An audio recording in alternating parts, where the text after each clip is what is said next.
Tem um momento na carreira que precisamos dar um passo além. É hora de fazer uma pós-graduação. Só que muitas vezes o custo pesa no bolso, inviabilizando tudo. Com a pós-graduação do Senac, você não tem esse problema. Cursos com até 50% de desconto e muito mais tempo para pagar. TCC opcional, modelo flexível com aulas presenciais e online e alguns cursos com apenas 12 meses de duração. Não tem mais desculpa, hein? Saiba mais em sp.senac.br/pós-graduação.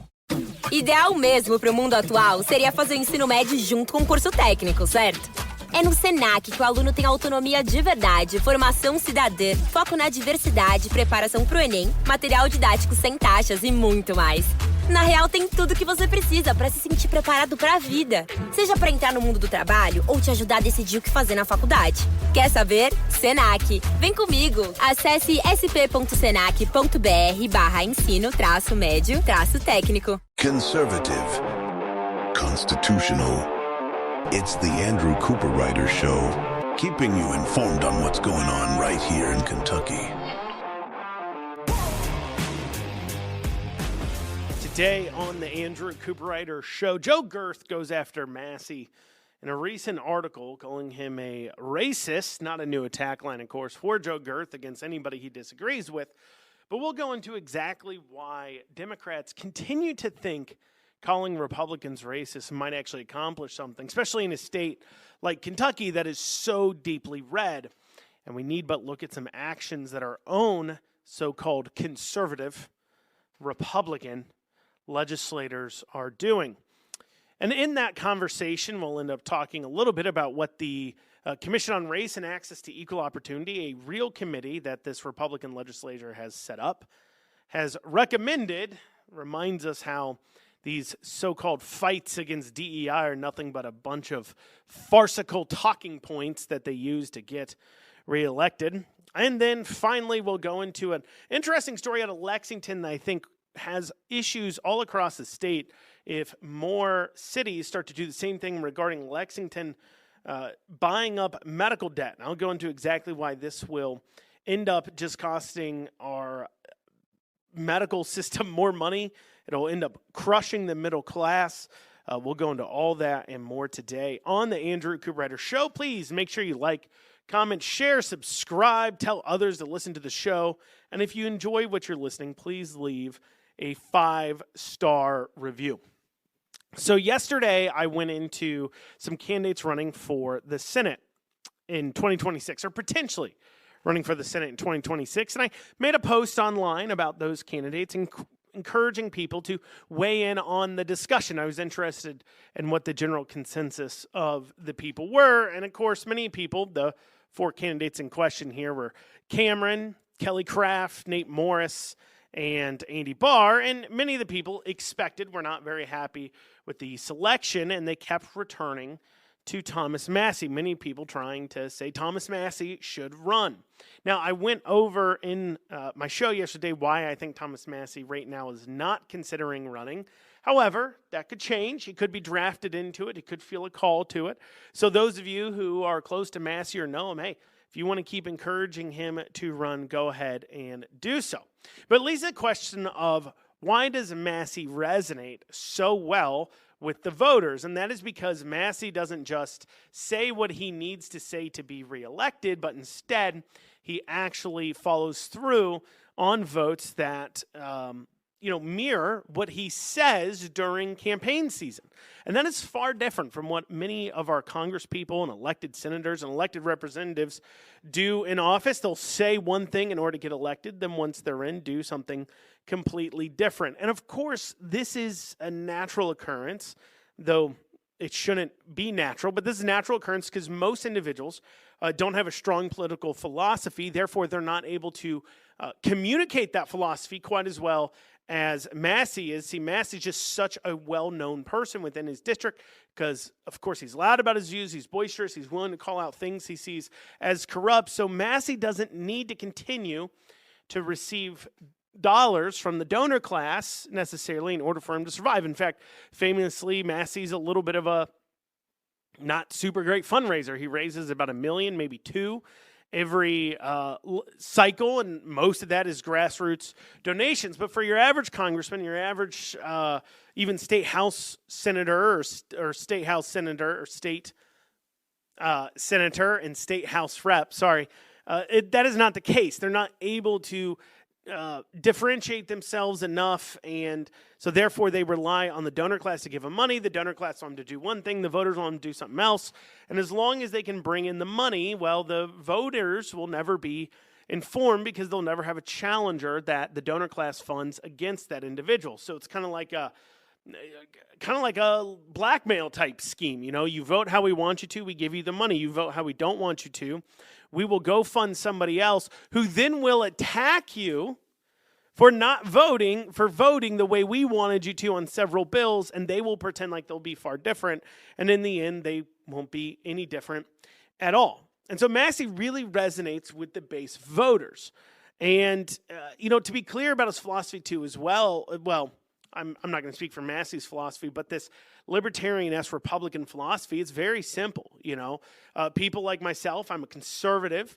What that means to me is that I view the traditional family as an incredibly important cornerstone of our society. I view Judeo-Christian values and religion as an important part of our society. However, just because I view it as important, it doesn't mean I necessarily want my government to get involved in enforcing or pushing forward necessarily all those ideals that I believe in, such as, I look at maybe something they're offering on a market and turn my nose up at it and say, wow, that is something awful, something I wouldn't attend to, something I wouldn't purchase. A famous situation that kind of came up where I had to explain this difference was when Lil Nas X was selling sneakers with human blood in it. Now, granted, you could see some health concerns there, but I said that these are satanic sneakers. These are awful. People shouldn't buy them. However, I wasn't asking my government to come in and throw Lil Nas X in jail for making these sneakers, or Lil Nas X in general puts on very satanic performances. But I'm not asking my government to throw him in jail over it. I'm just expressing on the free market of ideas how I feel about it and encouraging other consumers to be aware and make their voices heard in the market. But that is a far cry different than asking my government to come in and regulate something. And that is an important difference. And so these ideas, though, of saying that your actions, because at the end of the day, the kind of the libertarian-esque conservative beliefs is that actions have consequences. And it is unfair of you to shift those consequences onto others.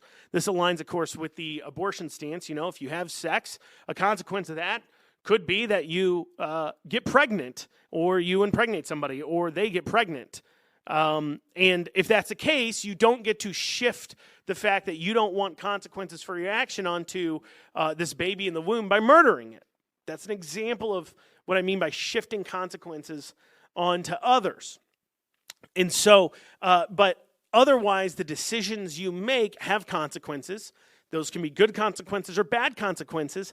And it's not the job of the government to come in and absolve you from consequences that just simply exist because of nature, simply exist because you're alive. And people are starting to recognize this as they have seen a government come in and promise to solve all their problems.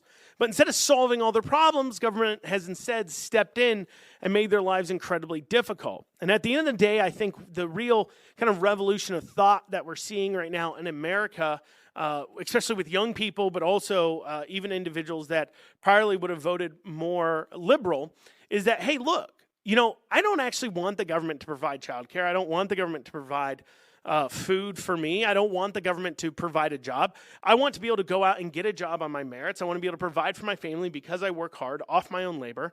And I don't need the government getting involved in my life. I want my successes to be my successes, and I don't want to pay for other people's failures. Well, this idea catching on means that, of course, Democrats are going to go after those who are the poster child for those ideas because, of course, it pushes against the government interventionism that the Democrats love so much. And this leads to a recent article by Gerth where he's attacking Thomas Massie, attempting to claim that Thomas Massie is nothing but a darn good, horrible racist. So let's see his arguments here. So I'm going to start off in the article where he starts kind of working into his attack on Massie. So Gerth writes this article here, Joseph Gerth. He says, X accounts promote white supremacy and neo-Nazi views. I say this all because the Texas Observer last week ran a piece about 4 accounts on X, formerly known as Twitter, that promote white supremacist and neo-Nazi views. I'm really only interested in 3 of them. First up, there's the official 1984, which according to the Anti-Defamation League posts anti-Semitic memes, Holocaust denial, hateful tropes about Jews while glorifying Hamas, demonizing Israel's and selling eye-watering offensive anti-Semitic merch via the Bad Boys Club, an online store launched by the guy who runs the official 1984 account.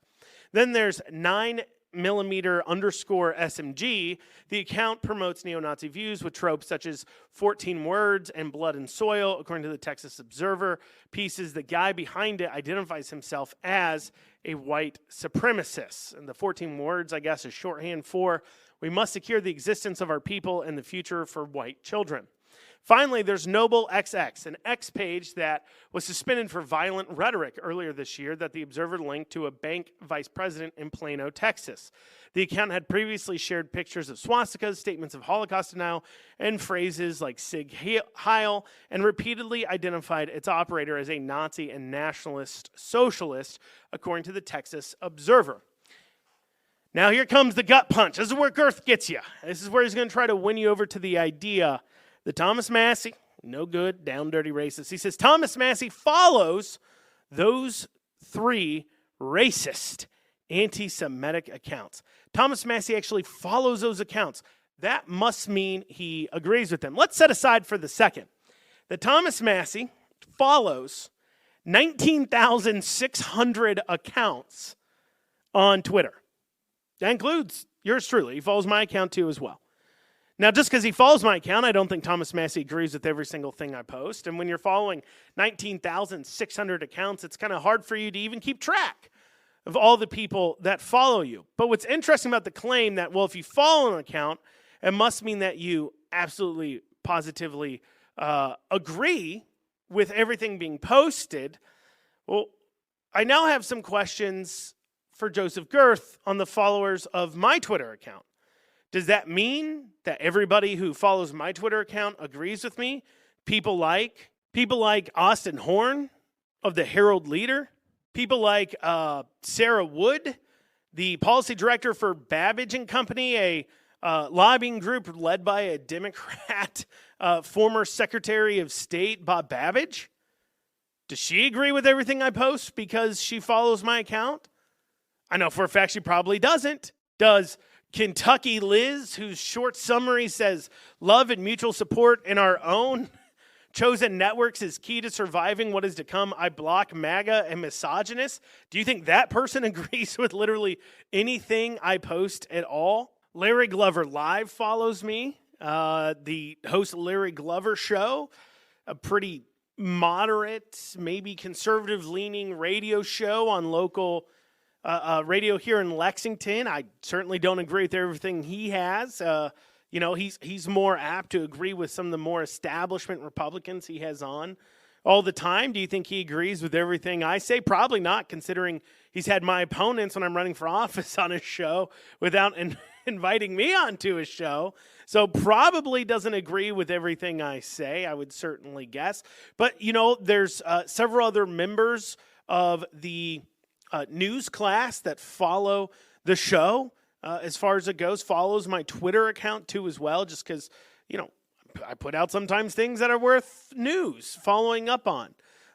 In fact, there's many of individuals that follow my account that do not agree with me, members of the Democrat Party of Kentucky that follow my account because they find it interesting to read what somebody who doesn't believe in what they're doing is doing so they can stay up on it. And so also it can be a point of conversation of knowing what's going on. It could lead to investigations on their side of things in order to push against what's going on. If you want to know where to push on the Republican Party at, following an account like mine might be worth doing. And so the point is that just because you follow an account doesn't mean you agree with it, especially when you follow over 19,000 Twitter accounts. It doesn't mean you agree with it at all. But why does the Democrats keep going to this well of saying, well, if we just say Republicans are racist, maybe it'll work. Well, up until they kind of wore out the welcome with Trump nationally, it used to work, and it still works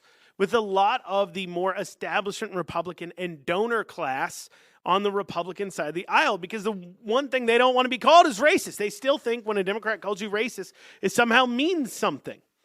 I mean, go back to the Black Lives Matter push of 2020. You know, after 2020, Black Lives Matter and all those protests and calling Republicans racist, the Republicans in our state legislature, in an attempt to somehow claim that they're not racist, created a statutory committee called the Commission on Race and Access to Equal Opportunity. To give you an idea of how anti-conservative this group is, chaired by Amanda Bledsoe and co-chaired by Killian Timoney, the outgoing state House rep.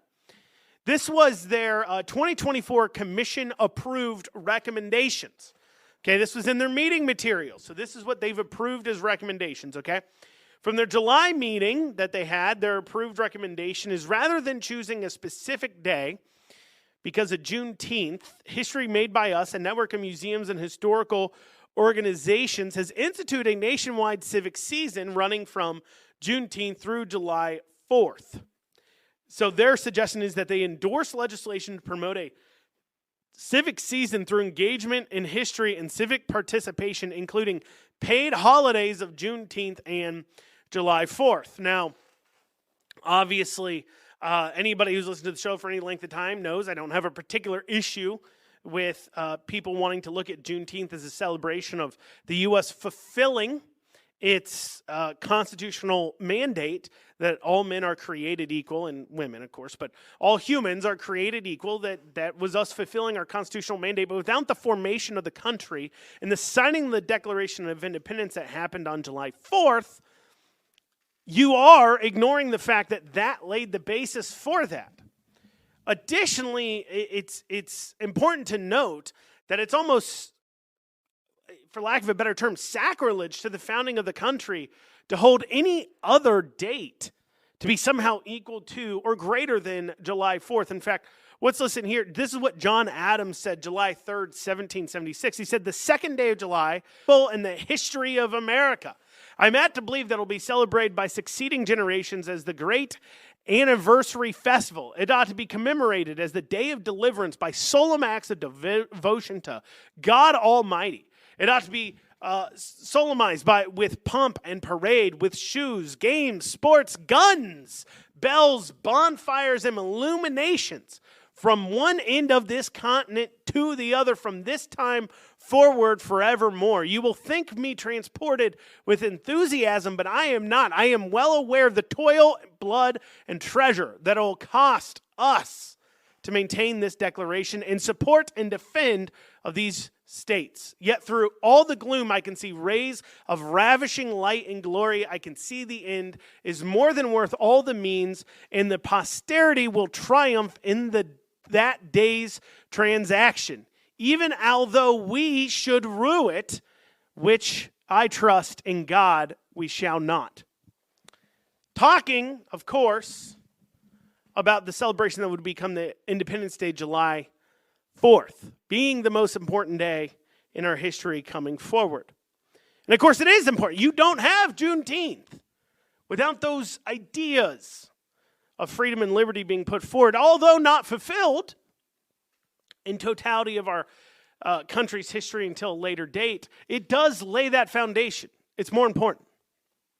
But that isn't the real problem I have with this. If that was the worst thing to come out of it, I probably wouldn't even bring it up. But it's the August meeting that, I have issue with. Because you remember, our state legislators have claimed they're against DEI. In fact, they thought it was very important to, at the last minute, pass a changing to how our post-secondary education was funding, because they included racial quotas that, if not hit, colleges and universities would not get quite the same funding.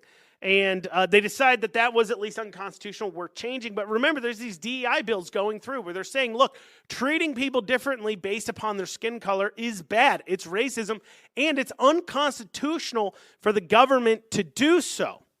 And yet the same people that voted yes on these bills, the same body that pushes forward those bills ended up killing it when it got too much teeth on it. But the same body in this commission is recommending that in the equine industry that the Ed Brown Society receive $50,000 a year in funding to the Scholars and Fellows Fund. Now you may wonder, well, what's the Scholars and Fellows Fund for Ed Brown? Well, it's a fund they put out to help specifically people of color, according to their website, people of color get into the equine industry. Not anybody who's maybe qualifies due to income levels, equal treatment based on skin color, but instead, if you believe government needs to be in the business of that kind of charity work, then maybe you would make the argument that you could say, anybody who's trying to get into the industry struggling, we can set some sort of parameter. But no, this is specifically, they want to give $50,000 a year to only those with the right skin color. Then they get upset in here about the troubles fresh bourbon has. Because they said in the bourbon industry, fresh bourbon came to discuss challenges in the industry stemming from people's prejudices and misconceptions about their company. And they say it's prejudice. They're saying it's prejudice because it's owned by, I guess, people of color is what they're indicating here. And, I got to be honest. I've had fresh bourbon. Here's what I know about fresh bourbon. It's okay. I've had it. They have some spot in downtown Lexington offering distillery tours, which makes no sense because, of course, they don't have a distillery in Lexington. They're probably, it's probably a white label bottle where you have this thing going on. You see this with wine all the time, where there's a big distillery that just distills bourbon and then allow some other company to slap a label on it and sell it while maybe they're trying to build a brand. Because remember, bourbon, you typically need to age it, 5-7 years or so, generally speaking, if you want to have a high-end bourbon. Sometimes, of course, even longer if you want to charge even more. And so during that time frame, if you as a company want to get cash flow going, you sell this white-labeled bourbon, which I believe is what they're doing now. But perhaps fresh bourbon's problem isn't to do with the skin color of the people who own it or operate it. Maybe it's not their mission to somehow bring people of color, their words, not mine, into the bourbon industry. Maybe it's got to do with the fact that nobody wants to drink a bourbon called fresh bourbon. You don't know anything about the bourbon industry if you think fresh bourbon is a good name for a bourbon company. People don't want fresh bourbon. They want old-ass bourbon. The older, the better.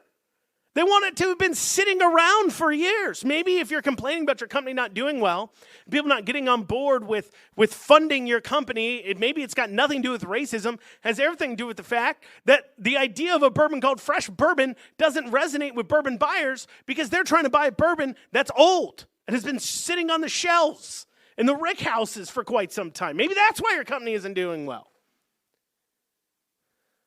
But instead, it must be racism.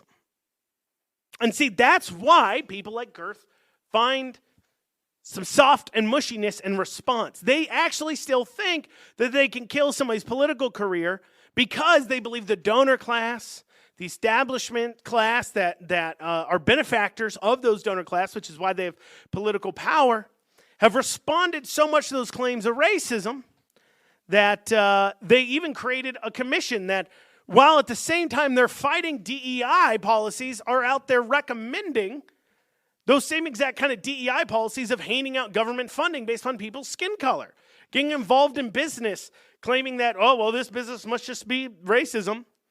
And we know, of course, that racism isn't still. But if people are that racist where they don't want to do business with black companies and people of color companies and women-owned companies and LGBTQ companies wouldn't be rushing to places like Google and the Kentucky Chamber of Commerce to loudly declare that they're black-owned businesses.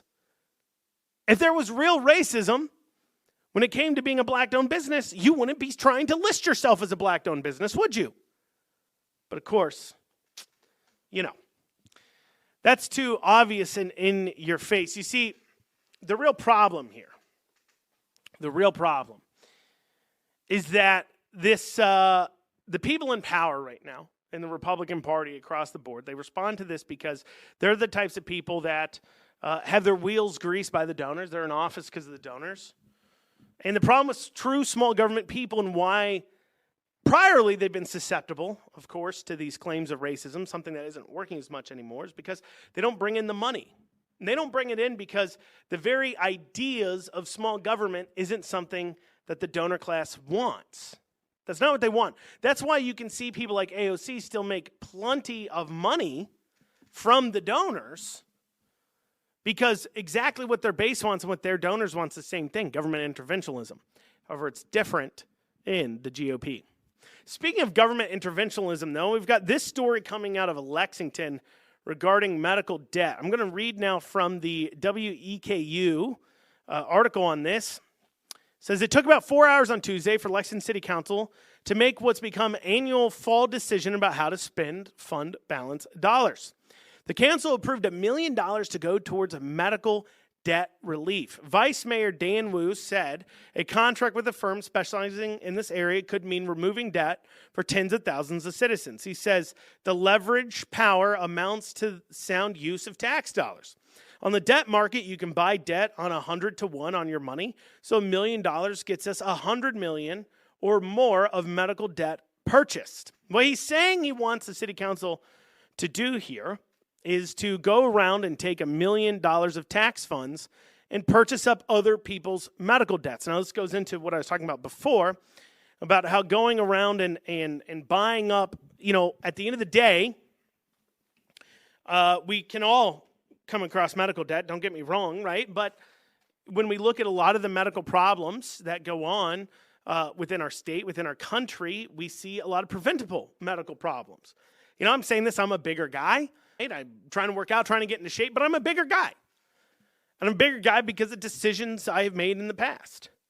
And if I get diagnosed with, let's say, something like high blood pressure or diabetes, I'm not, but if I did get diagnosed with something like that, why should you pay for my medical bills? I was the one who made the decision to eat too much. I was the one to make the decision to not have a calorie deficit leading to these health conditions. And if I can't afford to pay for that, why should you have to pay for it? Now, obviously, there's things that happen to you, right, that can be unaccounted for. And there's all kinds of different insurances for that. But when it comes to medical debt and the medical industry, a large amount, when they talk about everybody should have free medical and everything else, keep in mind what I'm going back to of that is not meaning people are not paying for your decisions. They are. Now, maybe you disagree with me, or maybe you look at this and say, that's not a horrible thing. They're buying up medical debt. Sure, it's wealth redistributionism. You're taking $1 million out of the taxpayer's pocket and then using it to benefit a certain group of people. You're redistributing the wealth. But I think this kind of behavior as it becomes more popular with cities in Kentucky, but also all across the nation, but specifically as this happens more in Kentucky, we're going to see an increase in medical costs here in Kentucky. Hospitals are going to charge more. Let me explain, okay? Medical debt, all debt, is most often, so what happens is if you go in and you get treatment, you can't pay for it, it goes over to collections. Now, initially, it stays with the hospital and collections, and maybe you can make a deal with them to go ahead and buy and pay off your bill for a lower amount, and they agree to that. But if they can't get in contact with you, they can't collect the debt. After a while, what they'll do is they'll go ahead and turn and sell it to a debt collector. And debt collectors are a for-profit companies right now that purchase debt for, and it's true, cents on the dollar, and they purchase debt for far less. So they'll buy your $10,000 medical debt, and they'll maybe buy it for $500 from the hospital. So the hospital gets their money, and they get some of it covered, or maybe they buy it for $50 even. I don't know. But let's say they buy it for $500. Well, then they turn around, and they'll try to collect from you, and if they can get $2,500 out of you, they've made a profit off of that debt. The hospital got its bills paid without having to go into the debt collection business, and that's how that industry kind of currently operates. Now, So just keep that in mind. You can disagree with the collections process, agree with it. It doesn't matter because it goes into how our medical costs are. And when you see government starting to meddle, it's going to raise your costs. That will be the end result. You can dislike it. You can dislike the system as it sits, but this kind of response is going to hurt everyone, okay? Because right now, right, think about this, okay? Hospitals charge what they can get away with. That's how the free market works, right? If they can charge X amount, it's because the insurance companies are willing to pay for it. Or they'll throw a much larger amount out there that you owe because they're playing a game of saying that, you know what? If we throw a bill out there of $10,000, we may actually only end up collecting $1,000 of it or $1,500 of it on average. And so, we're going to inflate the cost of things. So one, other people subsidize the fact that other people aren't paying their bills. And then also, two, if a debt collector comes along and buys the debt, well, we're going to end up getting more the more something costs because, like I said, they're still buying it for a percentage. And these companies coming in to buy it right now, of course, they have to make a profit. And so what they're willing to buy that debt for when it comes to the hospitals helps keep actually the prices down low. Because the hospital can't send you $50,000 into debt knowing they're not going to collect from you. And so their best bet is to go ahead and sell that debt to a debt collector. Well, a debt collector's got to make a profit. They got to do other things. So they're going to say, look, we're not willing to pay all that much. So you got to get that price down of what you're actually going to make. And then, that way we can turn around and settle and we'll be able to make our profit. It's still that profit incentive for the hospital and the debt collector actually helps keep the price down. However, if government, on the other hand, now starts getting involved, they're going to be able to outbid the other debt collectors. First and foremost, government doesn't have to make a profit. So if they're buying debt, spending $1 million, buying $100 million in debt, that's it. Now, if this other company's buying $100 million in debt, they've got to say, look, we got to make a few million off of this, so our offer is going to be adjusted based upon what we think we can actually collect. Compared to the government saying, look, we'll just buy it for whatever price, and it doesn't matter if we can collect it or not. That's going to drive up the price of debt for the other debtors to now purchase because they can always just sell it to the government eventually. And so where the government doesn't have to make a profit, it drives up the prices for the companies that do have to make a profit. And now the amount that if you do have a debt through medical service, will be able to settle for will be a lot more because the company has had to pay a lot more for your debt. The other result will be now hospitals will go ahead and will raise their prices. If they know that the government's going to come in and buy 1-2% of whatever they charge for debt, well, then their safest thing for them to do is just charge everybody more money because then they know that 1-2% grows. They'll make more money by doing so, and they're guaranteed to get paid one way or another because the government's going to buy the debt. So they're like, oh, that's good. Okay, let's go ahead and do this. Anytime the government subsidizes anything, it goes up in price. And at the end of the day, who's going to get really screwed here, who's going to get messed over, is going to be the middle class again. Because they make so little, they don't make so little to qualify for the free government programs of buying up your debt now. But they don't make enough that they either don't have good enough insurance to pay their medical debts, they didn't have the best insurance, that they didn't have co-pays and deductibles and all that. So they didn't have that, or they couldn't afford insurance at all, but they don't qualify for government assistance. And so they get saddled with these gigantic bills and debts now they can't even settle for what they used to be able to settle it for because they're competing with the government now and what the government's willing to pay for debts, which drives up the price for everybody. And those in the middle get squeezed. And you can say this is conjecture or I'm just, this won't be what happens. But fact of the matter is we've seen this before when it comes to colleges and universities. When colleges and universities can only deliver a product based upon the ability of their would-be customers to pay, college costs less. But since government got involved in subsidizing loans, colleges and universities not only did their prices skyrocket well past inflation, but additionally the amount of useless degrees they're offering has skyrocketed as well. Because before, banks without the backing of the government would only pay for people to get loans on degrees that they were going to get a return. They'd only issue them to kids that they thought were going to graduate college.